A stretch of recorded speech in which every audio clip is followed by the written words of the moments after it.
Before I share with you what I've been reading and thinking about this last week as it relates to Palm Sunday, because it's Palm Sunday, right? Palm Sunday weekend, I want to share just a personal note with you. A couple of weeks ago, I mentioned that my dad was gravely ill and wasn't expected to live much longer. Well, the following Thursday afternoon, he slipped out of this world and into his eternal home. Now, the reason I tell you that is that I want to express my personal gratitude to so many of you who have extended words of love and condolences, and I've been so moved by that. I think I'm just part of the most amazing church family.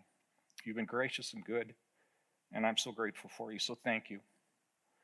Although I wasn't able to be with my dad when he passed and haven't been able to be there to comfort my mom and be with my sister, we expect that once this kind of crisis stuff happens or ends in our culture and our world, months ahead, we'll have the chance to be together and we'll celebrate my dad's life. But I just wanted to take a moment and say thank you so much for your grace and your goodness.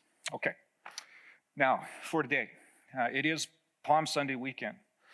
And it really marks the culmination of Jesus' life, and it's the entryway into Easter week and all that is part of that for those of us who follow Jesus. And what a weekend it must have been in Jerusalem, right? What a weekend. It all starts with this parade celebrating who Jesus is as he walks into the front door of Jerusalem as the king that has been awaited for and expected. It's interesting to me that coronations of new kings, monarchs, presidents, or whatever title leaders have, is always a big deal in a culture. If you look back over different cultures, you see just how significant it is. Here are some examples. Here's an example of how Taiwan inaugurates or crowns their king. It's a big parade. It's a big celebration. Now, while this isn't a picture of how France does it, this is how France does it. And this is their president. Probably the culture we're most familiar with that does these kinds of things are the British, and they always make a big deal out of this. What's interesting to me is that what the Brits do, our American culture takes a great deal of interest in, though it's only a little over a couple of hundred years ago, we kicked their king out because he kept taxing our tea and doing what he was doing, but we're still so interested in how the Brits do this. We even kind of have our own parade and celebration when we inaugurate our president, and it's a big deal as well. Here's a picture of that. And even some religious groups that when they pick a new leader, their celebration of crowning their new leader is a big deal. Here's a picture of the Pope and what happens in his world and within the Roman Catholic world. And of course, probably the culture that outdid everybody else in the course of history was the Romans. This, of course, was the culture of Jesus' day. Though he certainly was in a Jewish culture, the Roman fragrance kind of filtered throughout the whole Roman Empire. And when Rome honored a new Caesar, they did it like no other group. It actually typically was tied to some kind of military victory that the new Caesar had initiated or had won. And in fact, when the Palm Sunday deal happened, it had only been 15 years since Caesar Tiberius had experienced this. So this is what the Romans did. On Inauguration Day, the whole city would come out and line the streets of Rome as the new Caesar would enter the city. At the head of this lengthy procession would be the elite and the powerful of the city. Some 900 senators would lead the charge, followed right behind them by all of the many awards that this Caesar had been endowed with. Some had even been made up for him, by him. Interesting. There were honors that were trophies and plaques and reliefs and artwork and the spoils of war and the prisoners of war and war booty that he might have gathered as in his campaigns. Next, in the procession would be musicians and torchbearers and exotic flowers and animals and flag bearers carrying flags that depicted the great victories of that Caesar. And then finally, Caesar himself would march in. He would be dressed in a white and blue toga, seamed with gold thread. It was kind of a combination of humility and wealth. He would be given a laurel crown to wear on his head, a laurel branch in his right hand, and an ivory scepter in his left. All of these were kind of symbols of power and authority and so on. He would ride up in his golden, high-walled chariot pulled by 4 muscle-bound war horses, and he would be taken through the entrance that was the only reason the entrance was there was this particular purpose. And that would lead to a long plaza lined with cheering, faithful people that had been, in many cases, paid to be there. And that led to the front entrance of the Roman god's temple, Jupiter Optimus Maximus. And it would be here that Caesar would actually become Caesar. And the first thing he would do is he would sacrifice a bull to Jupiter on the altar of Jupiter. It would be a display that he had power and authority, and then to display that he was a wonderful balance of mercy and justice. On the mercy side, he would let some prisoners go free. And on the justice side, he would violently execute some prisoners. It's an interesting way to do it. He would then offer Jupiter some war booty, and there would be a spectacular feast of a couple of days, followed by a week or so of Olympic-style games. They knew how to do it right. Now, that's how you crown a new king, monarch, president, or Caesar, right? Well, apparently, this is how you greet the King of Kings, the King of Monarchs, the King of Leaders, and the King of Caesars. Apparently, a solitary figure dressed in peasant clothing, riding a young donkey, will do just fine. What a contrast, right? What a contrast. Here's how it all happened. Luke tells us from the investigative reporting that he did, this is how it came about. This is from Luke 19. It says, Jesus went on toward Jerusalem, walking ahead of his disciples. As he came to the towns of Bethphage and Bethany on Mount of Olives, he sent 2 disciples ahead. Go into that village over there, he told them. As you enter it, you're going to see a young donkey tied there that no one has ever ridden. Untie it and bring it to me. If anyone asks, why are you untying that colt? Just say, well, the Lord needs it. So they went and found the colt, just as Jesus had said. And sure enough, as they were untying it, the owners asked them, why are you untying that colt? And the disciples simply responded, well, the Lord needs it. So they brought the colt to Jesus, threw their garments over it for him to ride on. As he rode along, the crowd spread out their garments on the road ahead of him. When he reached the place where the road started down the Mount of Olives, all of his followers began to shout and sing as they walked along, praising God for all the wonderful miracles they had seen. Blessings on the King who comes in the name of the Lord, peace in heaven and glory in highest heaven. But some of the Pharisees among the crowd said, Teacher, rebuke your followers for saying things like that. He replied, if they keep quiet, the stones along the road would burst into cheers. So there it is. That's the contrast between the cultures of the world and what they do and have done forever and still do today, and how Jesus is greeted as the king coming into Jerusalem. Imagine a new leader has been offered that honor and he decides that he doesn't want to participate in it. It would be an interesting thing, wouldn't it?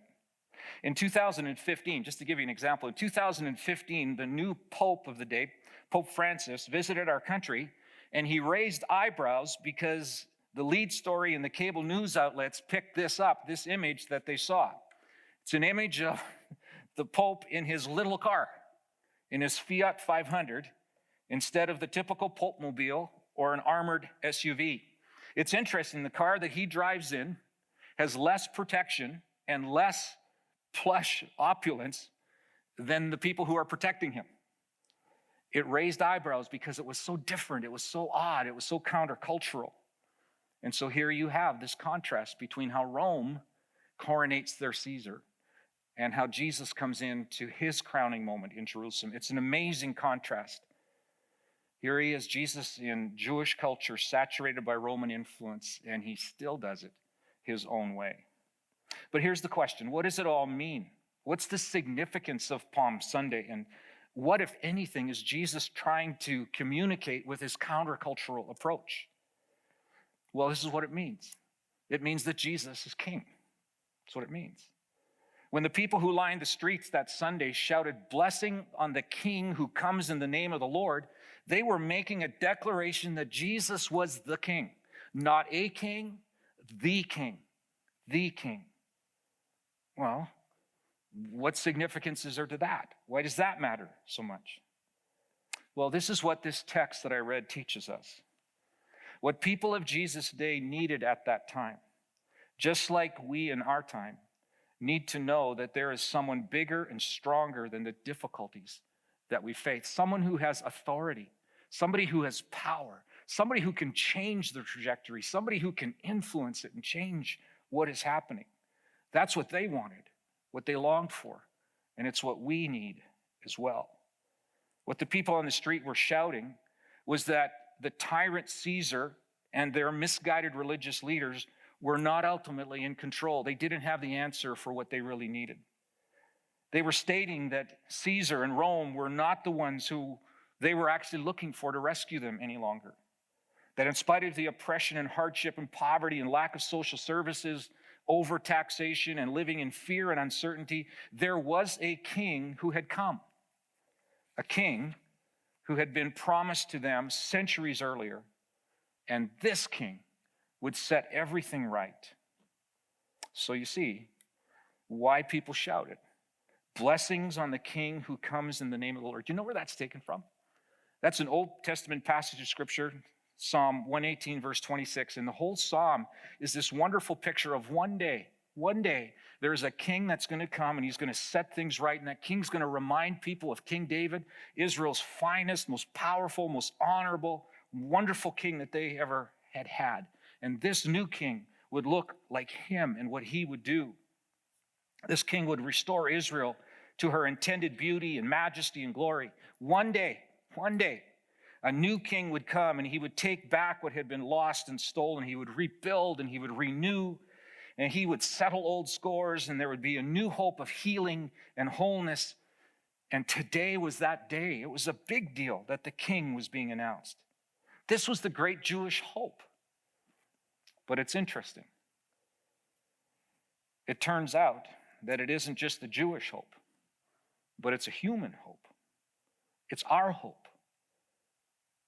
Don't you want someone who would be strong enough and good enough and have enough authority to change what's happening around our globe today? In a whole bunch of ways, but particularly in this with COVID-19. Of course we would. You read any one of the ancient legends like King Arthur or others that we have written, or popular movies like Star Wars, A New Hope. That should be an indication. Or the latest page turner that you just can't put down. They all tell a story of something being tragically broken and damaged and people in a terrible state. And just at the right moment, the climax of the story, a Savior King, a Messiah King arrives and he sets matters right. Who isn't hoping for someone to show up and cure the COVID-19 virus and stop this thing in its tracks? Who isn't hoping for someone to restore a really shaky, fragile economy right now and lead to we want a king. We want someone that'll do that. But here's the irony in all this for me, maybe for you too. Just like the people on the street of Jesus' day who are cheering for the king to arrive, underneath the surface, if you pulled it back, there's a bit of distaste and a bit of distrust for the king that will come as well. We Americans know all too well from our own history. I mentioned earlier that we follow the Brits and their royal family, and we take deep interest in that, but we also know the downside of an oppressor king who lives across the ocean and taxes our teas and controls our lives, all for his benefit. And we say, no way.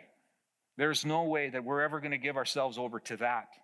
We're not going to let someone else control us and make our decisions. We're Americans, and freedom matters to us to do that. Nobody's going to tell us how to live. We're our own authority. We won't bow to a king. We're going to self-govern, and we're going to self-determine. And so as much as we want a king, we're highly skeptical of who that king would be.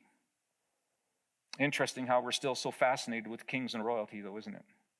We're even bigger consumers of the story of the British monarchy than the Brits themselves. Just ask anyone from Britain.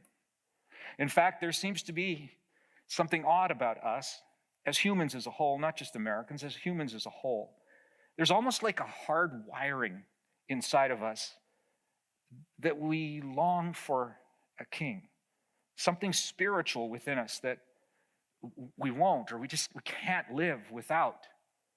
Like, we need a king. C.S. Lewis wrote something really interesting 60 years ago. He wrote a bunch of interesting things. Here's one of the things. He writes this: where we are forbidden to honor a king, we will honor millionaires, athletes, and film stars, even famous prostitutes and gangsters. For spiritual nature, like bodily nature, will be served. Deny the body food, and it will gobble poison. There is something in our spiritual nature that needs to crown a king.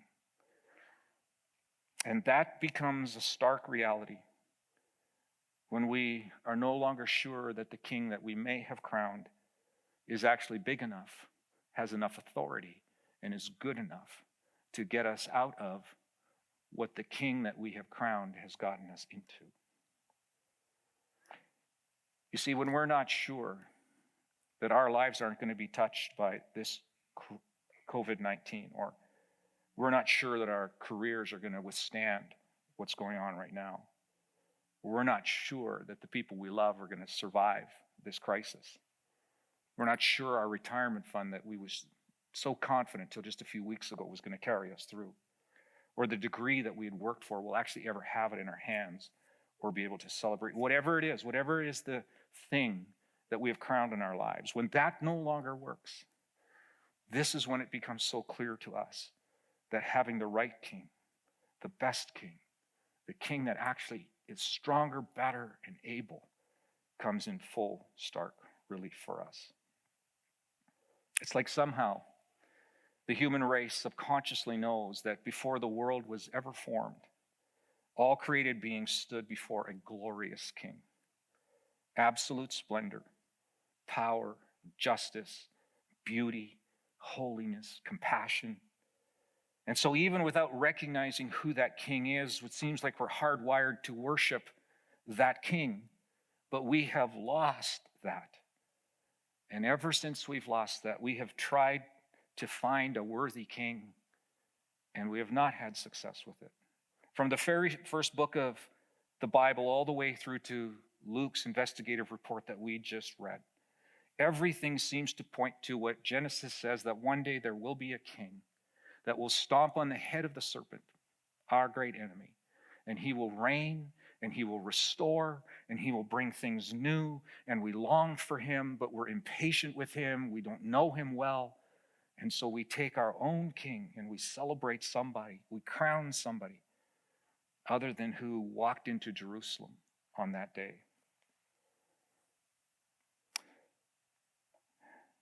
Here's the truth of this as well. Having a king of that kind who is good and great and benevolent and compassionate and powerful kind of sounds like what we would want, but we panic a little bit when that's not who he shows himself to be.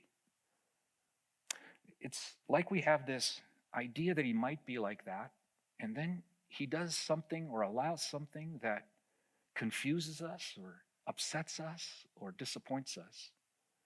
And as much as 3 weeks ago we might have been sure of his kingship, given the shadow of what we face today, we're not so sure anymore. It seems that we really would prefer if we had a king who did it our way. Well, that's actually a whole different equation. That's a different kind of thing than what Jesus offers. Because he does offer his compassion and his goodness and his kindness and his greatness and his forgiveness and his benevolence. He offers all that. But he also insists that we will take his authority and his holiness, and we will take all that he is, because that is all that he is. He will not segment himself. That's a real dichotomy, isn't it? We want a king, and yet we distrust a king if the king isn't what we want. But here's why. It's because we don't really know the king. Well, we know about him. And we've heard stories about him. And we may even say that we've made a commitment to him. But till we increasingly, personally, experientially know him over a long period of time, we will fight to rest in who he really is. And we will pick and choose attributes of him. And it turns out he's really disappointing when we do that. The story of Palm Sunday is a reminder of what kind of king he is. That he is the one king that will never oppress you.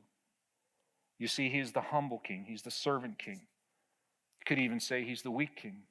I can imagine this, that when Jesus told his close friends that this was going to be the day that he was going to ride in through the front gate of Jerusalem and he was going to be declared king, they all looked at each other and thought, finally, this is what we waited for. This is our king moment. Finally, our moment of glory, and the stories that they had heard of Caesar Tiberius and his grand entrance into Rome would be theirs.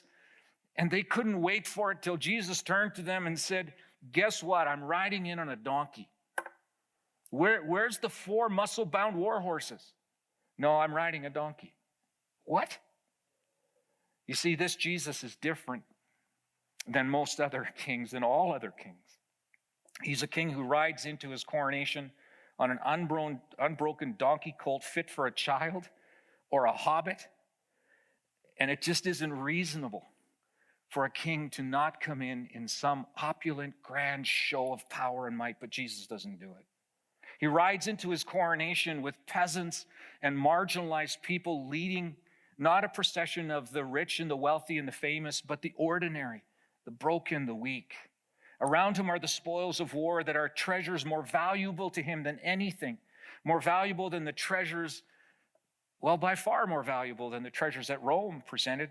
His treasures weren't gold and trinkets and exotic animals and plants and the booty of war. No, it was people who had found in him salvation and new hope from their destitution, and those were his treasure. The sacrifice that he's on his way to make is not a bull to present on Jupiter's altar, but his very own life presented on a rough-hewn cross for the redemption of the world. He's a different kind of king, king of another kind. He's humble, he's a servant-minded, he's just, he's kind, he's good, he's gracious, he's forgiving, he's holy, he's perfect, he's merciful, he's powerful, he's strong, he's in absolute control, whether we give him that control or not. He is the only king who can control us without destroying us. No one will ever love us like this king. The text tells us that he's a king so worthy of praise. He's so great a king that if for some reason humans will not worship him for who he is, that apparently the rocks beside the road will burst out in adoration to this king. That's our king. That's who he is. This is the king who wants to be our king. You know, there's one other unusual thing about this king. There are others, but here's one that comes to my mind. He actually doesn't demand that we make him our king. He invites us to that, but he doesn't demand it. When a new Caesar was crowned, the usual pattern was to find and kill every opponent to his power and to snuff out any rival to his throne. Forced loyalty and submission was, if it wasn't there, you risked the penalty of death, and even that kind of loyalty was acceptable. But our king is different. It's an invitation. It's not a must. It's an invitation for him to be your king. This king invites us to open our minds and our hearts and our wills to him. And when we do, he says things like, if you say yes to my invitation, I want to come and have dinner with you. I want to walk with you through your whole life. I want to do everything that you do together with you, and we'll do it together. And you'll come live in my kingdom where I'll get what I want. I'll get my say, but you'll love it because it's always good and it's always just and it's always gracious. You're in the safest possible place if you'll come and be part of my kingdom. I'll look after you. I will care for you. Over and again, he says, if you live in my kingdom, you don't have to be afraid. You don't have to worry because I am with you. But make no mistake. This is a decision that we make, and it's our option. What kind of a king allows himself to be an option? A decade or so ago, I spent a week shadowing a pastor in Hawaii, along with a small group of pastors, some friends that we'd gone over to spend some time with. Pastor's name is Wayne Cordero. We spent 5 days together doing whatever he did, eating with him, going to staff meetings with him, exercising like he did, sitting in kind of a teaching classroom setting with him, going to weekend gatherings with him. We did all of these things together to kind of experience what life with him and his world was like, and we learned a lot from him. He's kind of an influential pastor in Hawaii and throughout the Pacific Polynesian Islands in that area. And he told us a story just before we left, and last night that we were there, that just in the previous months prior to telling us the story, he had gotten a call from the personal assistant of the King of Tonga. Now, Tonga is one of the South Pacific islands, island nation. It's an autonomous nation.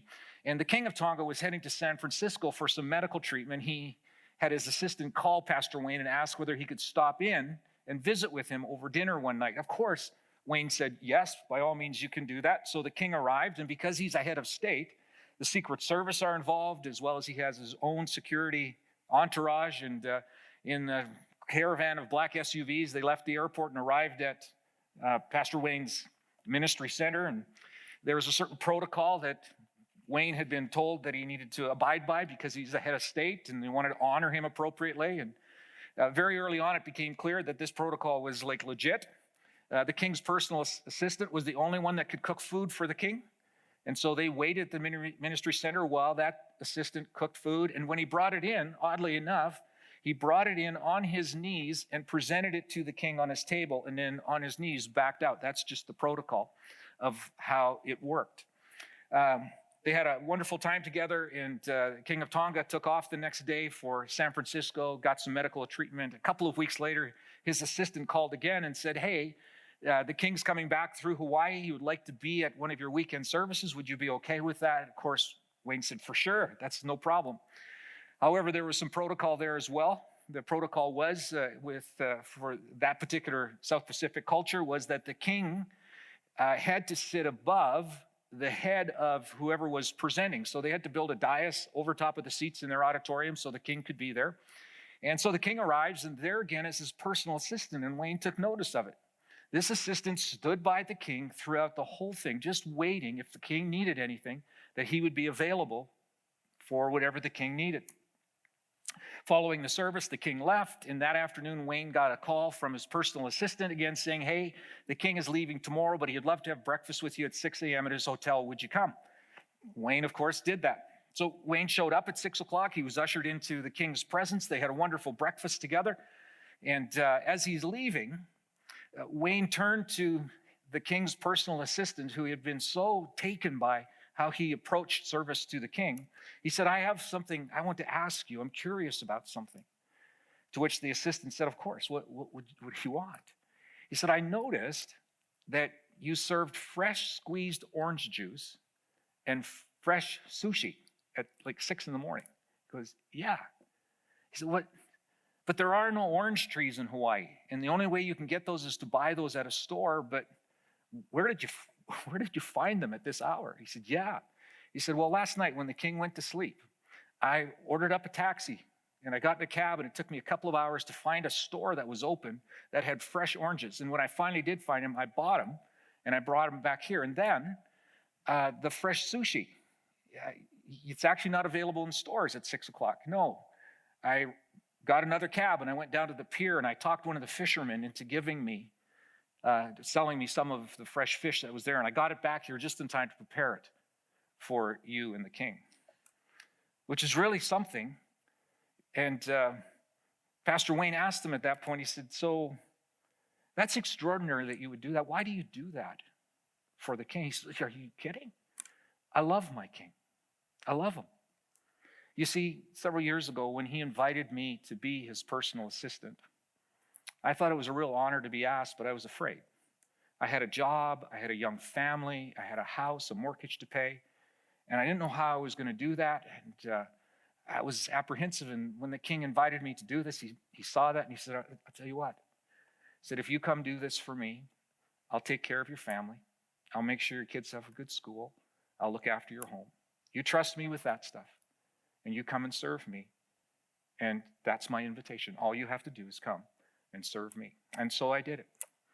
And over these last years, I've discovered my King is true. He's honest. He's kind. He's benevolent. He keeps his promise. And now I can't think of anything else I would want to give my life to. He's taken care of my family. He's provided for my children. And I don't worry about that anymore. I'm not afraid of that. But I've fallen so in love with who my King is that I can't think of doing anything other than serving him. I'm so glad he invited me to be his personal assistant. You see, if you know the King, and you find out who he is, there is no need to be afraid. For he is the good, benevolent, kind, gracious, powerful, authoritative King of this world. He is, whether you let him be that or not. And he invites you to let him be your King. Will you let him be your King? Cast your cares on him. Give him your life. He'll come and have dinner with you and walk with you. And you are in the safest possible place with this King. That's who walked into the front door of Jerusalem on a donkey. And he's our King. Well, as we conclude the service today, we're going to put up 3 questions on the screen for you to discuss in your group, your home, wherever you are with a group of people. And if you choose to do that, that's wonderful. It might be a way to kind of solidify what it is that we've talked about today and to celebrate through that. But before we say goodbye for now and we think about next week as we plan and prepare for Easter, I want to do what we have done so often at the end of our gatherings together. I want to bless you in Jesus' name, and this has been done throughout history. And so here we go again now. May the Lord bless you and keep you. May he make his face to shine upon you and be gracious to you. May he lift up his countenance to you and flood you with his peace. May it be so, Jesus. In your name, amen.